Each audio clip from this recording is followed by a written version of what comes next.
Olá, companheiros, olá, companheiras. Hoje mais um podcast. Estamos aqui hoje com o professor Murilo, da Universidade Federal lá de Osasco, né? Universidade Federal de São Paulo, da planta lá de Osasco, e aqui com o doutor André, que é advogado lá do nosso sindicato, dos sindicatos metalúrgicos.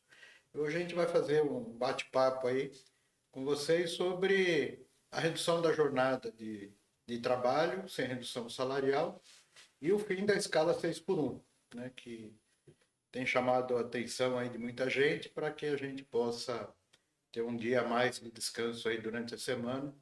Então a gente vai fazer esse bate-papo. Professor Murilo, muito obrigado por você estar aqui com a gente, né, e fazendo essa conversa com os trabalhadores metalúrgicos, e doutor André também. Obrigado. Se quiser se apresentar um pouco melhor aí, para a gente começar a conversar. Sim, Gilberto. Gostaria de dizer que é uma alegria participar do podcast. Tenho participado de algumas atividades, várias atividades do Sindicato do Metalúrgico de Osasco há muito tempo, né? Desde, desde que eu entrei na Unifesp em Osasco, né? Da gestão do Jorginho, do Jorge Nazareno, e para mim é um compromisso. Então eu estou aqui à disposição para a gente bater um papo, conversar com a companheirada aí sobre essa questão da jornada 6 por 1. André? Tudo bem, Gilberto, professor? Obrigado pelo convite e por mais essa oportunidade, né, de falar com nossos membros da categoria. Meu nome é André, acho que o pessoal já me ouviu em algumas inserções aí na programação. Eu sou advogado do sindicato, estou lá há pouco tempo, são 20 anos, né, no sindicato. Então, eu só tenho como formação Direito e Direitos Humanos, né, pós-graduação em Direitos Humanos. E estou lá no sindicato, como falei, há 20 anos, então a gente tem acompanhado a evolução não só das jornadas, mas também da categoria como um todo, né? Esse ano nós conseguimos, junto à OAB lá de Osasco, formar a Comissão de Direito Sindical na OAB Osasco, então a gente está fazendo, eu sou vice-presidente hoje da comissão, e nós estamos fazendo esse trabalho também desse resgate de todos os sindicatos da região, ver se a gente consegue unificar para trazer também uma pauta em comum. Porque às vezes a pauta de uma categoria é muito parecida com a pauta da outra categoria. Então a ideia é que a gente reúna assim, todos os profissionais que assessoram esses sindicatos para que a gente consiga fazer uma pauta única, uma conversa única e consiga agregar o conhecimento de todos esses, né? A ideia principal sempre foi essa da comissão e, como falei, agradeço novamente aí pela oportunidade de estar junto contigo aí. Vamos lá. Como você estudou bastante aí as greves, tudo, a gente teve alguns avanços importantes, né? Claro que depois da greve de 78, 79, naquele período da década de 80, a gente conseguiu, antes da Constituição, reduzir no setor metalúrgico, São Paulo, Osasco e Guarulhos, a gente reduziu a jornada de trabalho de 48 para 46 horas, né? E em alguns locais para 44. Isso, convenção coletiva, a gente reduziu para 46. Depois, em 88, a gente reduziu para 44, né? Na Constituição já. Na Constituição cidadã. Né? E de lá para cá, a gente vem lutando, algumas categorias conseguiram reduzir, né, a jornada, mas poucas as categorias, né, e continua essa luta aí pela redução da jornada. E agora surgiu uma outra demanda dos trabalhadores, que é também importante, que é reduzir o número de dias trabalhados durante a semana. Né? Porque hoje, praticamente em todas as categorias, a gente tem a escala 6 por 1. Né? Então, você trabalha 6 dias e descansa um, que é o chamado descanso semanal remunerado. Né? Recebe esse dia. E os outros têm que trabalhar. E a escala 6 por 1 é meio que desumana. Você está falando de direitos humanos, né? Mas ela é meia desumana. A função social do trabalho sempre teve em todas as constituições, né? Desde do início, tanto com com aquelas cartas do Papa, que eles faziam aquelas, né, rascunhos, vamos dizer assim, de direitos humanos, sempre a a função social do trabalho foi tida como uma questão principal, né? Mas o que a gente percebe, principalmente nessas escalas 6x1, é justamente o contrário disso. Porque você acaba prejudicando não só o trabalho, o trabalhador em si, mas toda a família que o cerca, né? Porque, como a gente sempre vê, a família se adapta a ele para fazer determinadas coisas, né? Então não pode ter uma festa, não pode sair, não pode viajar, porque tem que ficar se adaptando. Isso é muito ruim, né? Isso é muito ruim. E a luta é antiga, professor? É antiga, né? Basta a gente pensar que o 1º de maio é uma data que foi construída nessa luta, né, da Segunda Internacional, desculpe, pela redução, pela jornada de trabalho de 8 horas. Era aquele lema, né? 8 horas de trabalho, 8 horas de descanso, 8 horas de lazer. E, de certa maneira, as 8 horas de trabalho em 5 dias da semana ainda está para ser conquistado, né? E essa luta começa no século XIX, tem êxito nos países centrais do capitalismo, da Europa, mas o Brasil tem uma tradição que vem da escravidão de exploração predatória da força de trabalho, O né? último país a alargar Abolir, oficialmente exatamente. a escravidão. Isso deixou uma marca muito forte sobre o trabalho livre que veio depois, né? Vamos dizer assim que o horizonte do trabalhador de direitos ele foi nivelado por baixo, não por culpa, né, da classe trabalhadora, né, mas sim por mais de 300 anos de escravidão, né, que deixaram essa marca na sociedade, nas relações de trabalho. E o empresariado brasileiro, nesse sentido, ele resiste muito, né? Eu acho que ele é muito atrasado na sua mentalidade com relação a direitos, a aceitar avanços, né? Gosta muito de avanços tecnológicos e tudo, ou até de imitar comportamentos dos países centrais do capitalismo, né? Mas aceitar avanços nas relações sociais, de trabalho, há muita resistência e uma mentalidade que eu, eu, eu acho que vem dessa mentalidade escravista de um passado longínquo, né, mas que deixa não só um racismo estrutural, mas também em relação ao trabalho de maneira geral e ao trabalho manual de maneira específica, uma cultura de predatória mesmo, né? Eu acho que isso tem a ver com essa resistência à jornada 6x1, não como se fosse acabar o capitalismo no Brasil, às vezes, né? Se for instituída essa jornada, são custos muito altos, é sempre uma choradeira que é histórica, né? A gente observa isso ao longo da história. E choraram também pelo 13º, né? Quer dizer, a instituição do 13º. Essas conquistas, como é que vieram, professor? Eu sei, mas eu quero que você me diga para o público, como é que foram essas conquistas? Quer dizer, foi dado, veio o Getúlio Vargas e entregou de mão beijada, era o pai do trabalhador, que nem fala. Pai dos o pobres, pai dos pobres, né? conhecimento. Como é que foi isso? Como é que foi essa caminhada aí? Resumindo uma longa história, né? Nada veio sem luta. Esse é um lema e é uma verdade. Porque quando o Getúlio Vargas, né, a partir de 1930, é criado o Ministério do Trabalho e começa em 43 a consolidação da Lei do Trabalho, antes disso uma legislação previdenciária, sindical e trabalhista que vai se consolidando, né? Mas a própria chamada Revolução de 30, ela é um fruto de lutas que vieram nos anos 20, nas décadas anteriores, que estão bem estudadas hoje em dia. Teve aquela greve geral. Teve a greve geral de 17, teve a greve de 19, uma série de ativistas sindicais, alguns deles foram para dentro do Ministério do Trabalho, porque entenderam, eles tinham uma trajetória socialista, Evaristo de Moraes, é um dos mais conhecidos, tinha uma trajetória socialista reformista, né? E quando foi criado o Ministério do Trabalho, eles acharam que podiam entrar lá e ajudar a pensar essas leis e instituir, né? Então, O discurso varguista é de que foi uma doação. Mas tem um autor interessante, o Adalberto Paranhos, que ele deu o título do livro dele, que é bem instigante, parece o roubo da fala, porque era a fala das reivindicações das décadas anteriores que foi, nesse sentido, assim, roubada, apropriada pelo Estado e apresentada como uma doação, mas não foi doação. Foi conquista, na verdade, né?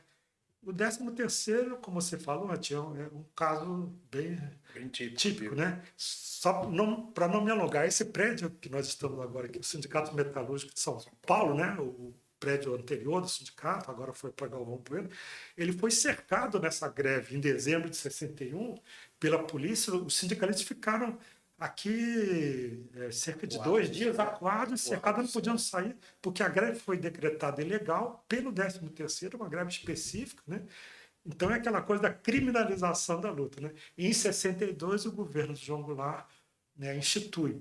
E aí parece até que caiu do céu o 13º para quem não conhece a história e se beneficiou posteriormente, né? Mas acho que eu me dirigiria, né, aos companheiros metalúrgicos, dizer, olha, esse é o momento, então, de fazer história, né? Se mais tarde a jornada 6x1 for abolida, transformada e melhorada, né? Vocês serão os sujeitos dessa mudança. E daqui a 20 anos pode ser que esqueçam desse momento, mas nós estamos aqui para fazer, né? Sem luta não vai chegar isso, não. Mas o que o professor falou, eu entendo também pelos profissionais do direito, viu, professor? Porque essa questão da escravidão, da escravização, está muito enraizada. Isso você percebe que até os profissionais do direito ficam acuados com isso. Porque, veja, muito se discute sobre jornada, se é 6x1, se vai ser abolida, se não vai. E o que a gente percebe, principalmente em processos trabalhistas, em reclamações, é que muitas vezes o trabalhador ele já tem direito a uma jornada reduzida por conta daquele ambiente de trabalho em que ele é exposto. Né? Então, por vezes, ele pode ter já uma jornada reduzida ou a obrigação de reduzir aquela jornada por conta do trabalho que ele é exposto, é insalubre, periculoso, enfim, por conta dessa questão. Em muitos processos trabalhistas, o próprio advogado que está lá fazendo, que está lá cuidando, ele não se atenta a isso. Então, às vezes, ele pede só o adicional por conta do trabalho executado, mas ele nunca toma o cuidado, por exemplo, de olhar ou de pedir ao juiz ou ao perito que verifique se a máquina, se o equipamento, se o ambiente já não demandava aquela redução de jornada. Então, isso também está muito enraizado nessa situação, porque, veja, às vezes, isso o TST, o Tribunal Superior do Trabalho, já deixou muito claro. Se você não respeitar esses intervalos, eles também são considerados horas extraordinárias. Então, por vezes, as pessoas, os trabalhadores, podem estar executando uma jornada que já está errada, já é maior, por conta disso, porque ele não poderia estar exposto àquele tipo de situação, àquele tipo de horas, né? A gente está lá lutando para reduzir a jornada semanal, né? 6x1, né? 6 dias de trabalho e 1 de descanso. A gente percebe que muitas empresas não dão nem esse 1 dia de descanso. Sim. Você tem lá processos dessa situação? Eu tomei fiscalização do Ministério do Trabalho, tem pego situação assim? Eu dei uma olhada, antes da gente começar, dei uma olhada no sistema do Ministério do Trabalho, no sistema mediador, que é onde estão os acordos coletivos, as convenções, etc. e tal. E eu tomei o cuidado de fazer um levantamento muito por cima, claro, para olhar isso também, né? Para ver como isso se faz, como isso se dá, esse acordo 6x1. E o que eu verifiquei é o seguinte, que além, o que está atrelado ao 6x1 é a hora extraordinária. Diretamente atrelado. Então, nas fiscalizações, nas autuações principalmente, o que se verifica é isso, que além do 6x1, ele ainda está atrelado a horas extraordinárias. Então, veja, não tem 6x1 nenhum. A jornada já é muito maior, né? Porque tem essa vinculação direta. O TST, há uns 3 ou 4 anos atrás, fez uma avaliação também, né? O Tribunal Superior do Trabalho fez uma avaliação e cerca de 74% a 78% dos processos que falavam sobre horas extraordinárias, a pessoa já fazia o 6x1. Então, veja, fica aquela jornada realmente né, extenuante, porque além de você fazer a jornada 6 por 1, perder aquele dia, ainda tinham horas extraordinárias, né? E o TST também já definiu o seguinte, que se você suprimir o DSR, né, se você tirar o domingo, por exemplo, ou a folga, vamos dizer assim, que é o nome que o pessoal comumente dá, além de você pagar aquilo como hora extraordinária, você ainda tem que conceder outro. Né? Então, muitas vezes a pessoa fica satisfeita com aquele pagamento, com aquele salário, e ela não sabe que ela também tem outro descanso. Né? Então, quem tem um descanso no domingo e a empresa chama para trabalhar no domingo como hora extra, teria que pagar a hora extra, que a hora extra, no caso metalúrgica, é 100%. 100% aos domingos. Isso. Além disso, a empresa teria que dar mais um dia de folga. Exatamente. Que é a segunda, a terça, aí durante a semana teria que dar mais um dia de folga. Teria que dar mais um dia de folga. Isso não acontece. Em 90% dos casos não acontece, até porque foi o que eu lhe falei. A pessoa está acostumada com aquela jornada de trabalho, ela entende que aquilo é a semana de trabalho dela. Né? E não é a semana de trabalho, porque o DSR obrigatoriamente não é o fim da semana. Então, comumente, é aquilo que a gente estava falando do enraizado, né? A pessoa acaba não usufruindo daquele descanso por conta desse tipo de entendimento. Né? Mas o TST já deixou bem claro, o problema do Brasil, na minha humilde opinião, é que aqui a gente acaba o cachorro correndo atrás do rabo. Porque, veja, a gente tenta adaptar os ambientes e as máquinas às pessoas, e não o contrário, as pessoas, né, ao ambiente e às máquinas. Então, quando se concede um intervalo desse pelo TST para dizer, olha, mesmo assim você tem uma folga, não é porque ele é bonzinho, é porque a máquina ou o ambiente exige aquele intervalo de execuções para você não criar mais acidentes, mais doenças e etc. e tal. Né? Então, é exatamente o contrário. Não é para fomentar que você fique na sua casa, tenha seu convívio. É para respeitar o intervalo da máquina, do ambiente. Entendeu? Então, isso é muito complicado. Né? É difícil. Acho que é importante, muito importante isso que o doutor falou, porque né, eu acho que esse talvez seja o proveito principal de quem está nos ouvindo, quem acompanha, é filiado ao sindicato, quem não é filiado tem que se filiar, né, acompanha o Hora da Boia diariamente, ou os podcasts, porque o trabalhador informado dos seus direitos, formado politicamente também, mas o mínimo é saber os seus direitos, porque é o que se falava antigamente, né? A gente precisa saber onde é que está o direito, procurar o direito, porque às vezes o trabalhador tem até a intuição de que aquilo ali não está certo, mas ele não está, não tem as informações, não tem a preparação. Então, o papel do sindicato é esse também, e do advogado do sindicato sempre foi, né? Então, e o que foi falado aqui, né, demonstra que a jornada, mesmo a jornada 6 por 1, ela não é cumprida corretamente, né? Então, você tem um problema de ilegalidade no chão da fábrica, de práticas ilegais, né? E a única maneira de se defender disso é estar ligado ao sindicato, ter a proteção do advogado do sindicato, né? Que não substitui o papel do ativista, da comissão de fábrica, do diretor do sindicato, mas faz essa mediação entre a lei para apontar aquilo que já é uma conquista, mas que não está sendo cumprido, observado, né? Ter essa vigilância. E, historicamente, também a justiça do trabalho ela não existiu sempre, né? Ela é uma conquista, uma construção de depois da Revolução Russa, da Primeira Guerra Mundial, ali, né, no final dos anos, que a questão social aparece no Brasil, né? Eu me lembro, falando um pouquinho de história, assim, o Rui Barbosa, que é o Águia de Aia, um jurista conhecido, né, ele foi candidato a presidente da República, né, e numa dessas campanhas da presidência, ele falou, olha, eu tinha uma visão liberal do direito, achava que a relação entre o empregado e o empregador tinha que se resolver entre eles ali, né? No direito civil. Mas agora eu entendi que existe uma questão social, isso é diferente, ele passou a defender, né, a existência de uma justiça do trabalho, né, e de um tratamento diferente para para esse conflito de classe, a gente pode dizer, né? Então, a própria existência da junta, antigamente juntas de conciliação e julgamento, Juízes classistas. juízo classista, tudo isso é conquista de luta, porque se ninguém protestasse, não haveria nem sequer uma justiça do trabalho, as coisas iam ficar lá no âmbito do direito civil e acabou. E que hoje está sob ataque. Exatamente. Estão querendo Claro. acabar com a justiça do trabalho.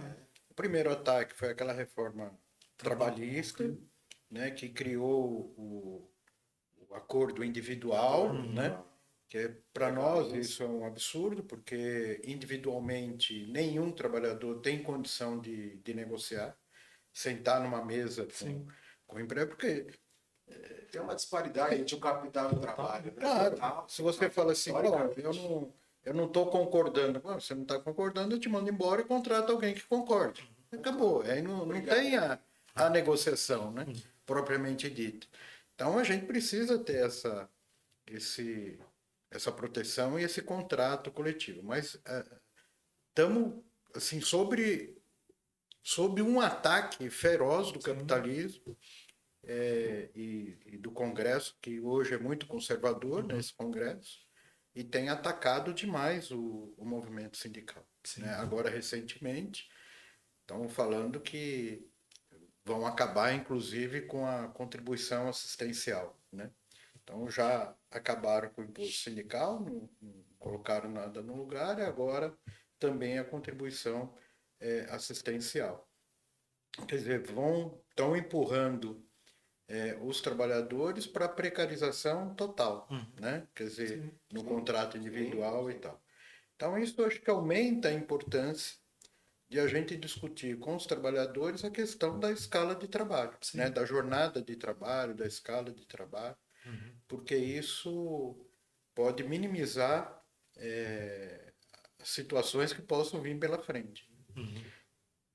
Mesmo tendo uma jornada 6x1, a gente percebe que não cumpre, né? Do mesmo jeito que quando acaba a escravidão, durante um bom período, e até hoje, né? Lá no Rio Grande do Sul, pegamos... Né?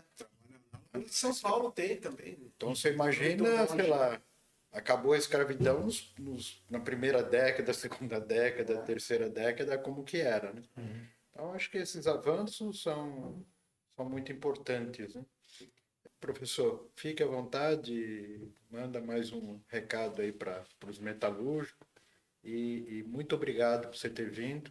Sei que você tem ajudado muito a categoria metalúrgica com os estudos que a Cláudia faz, né? As pesquisas que estão sendo feitas lá dentro da Unifesp. A tua participação lá na Comissão da Verdade foi importantíssima, né? Aquele estudo para a gente entender muita coisa. Essa questão da informação para o trabalhador é fundamental, né? A gente fala quando o trabalhador não tem informação do direito, ele não procura, né? Claro. Ele não sabe que tem. Então, o primeiro passo é essa informação. E para os dirigentes sindicais também, porque se o dirigente sindical não tem informação, ele não consegue levar isso para o conjunto dos trabalhadores. Então, o papel da universidade é fundamental para que a gente tenha esses conhecimentos, né? A gente perdeu muito por não ter conhecimento sobre o amianto e quantas pessoas morreram, né? Utilizando isso como mercúrio, como outros produtos químicos. Né? Então, o conjunto dos trabalhadores morreram por falta de conhecimento. Né? Então, é um papel que eu respeito muito da universidade, principalmente de você que tem esse engajamento com a classe trabalhadora. Muito obrigado. Obrigado, Gilberto. Minhas palavras finais são para um pouco reforçar isso que o Gilberto falou, né? O que está em jogo, você sendo desinformado, é até o risco de vida. Não é uma retórico isso, né? A desinformação sobre os malefícios do amianto, que gerava câncer, teve um custo, né? E até a proibição do amianto, no caso específico lá de Osasco, da Eternit, né? Foi toda uma luta também. Então, estar informado, junto com a categoria, com a classe, pode ser, assim, pensando a coisa no limite. A diferença entre a vida e a morte, a saúde, a longevidade, o bem-estar, né? Então, eu diria o seguinte, uma jornada de 5 por 2, né, não é ainda o direito, mas é um direito humano. Temos que transformar num direito legal. Né? E é isso que eu faria um chamado, né? Para todos os trabalhadores se engajarem com esse sentimento de defesa da vida e de que é um direito humano, vamos transformar num direito legal para que entre em vigor em algum momento aí daí para frente. Essa é o desafio, né, que cada um de nós, os trabalhadores, eu também como professor eu sou da diretoria da Associação dos Docentes, estamos também envolvidos nas nossas questões lá dentro da Unifesp, né? Então, temos que procurar essa articulação coletiva para dar esse passo à frente importante na defesa dos direitos humanos, à saúde, à família, à convivência, que serão uma decorrência de uma mudança nessa jornada de trabalho, na escala de trabalho. Obrigado. Doutor? Bom, obrigado novamente pela oportunidade, né? É muito bacana quando a gente vem, quando a gente troca essa ideia. Professor, prazer em conhecê-lo, né? Muito bacana. E, assim, o recado final que eu tenho para os trabalhadores, para a categoria, é assim, independentemente do que você necessita ou independentemente do que você recebe, do que você tem de perspectiva, eu acho que o fundamental para todos é o convívio, é o tempo que você passa com a família. Isso você não consegue quantificar e não consegue valorar, né? A jornada, claro, de trabalho, o trabalho, ele é muito importante, não se discute isso, claro, mas o tempo com a sua família é o fundamental, né?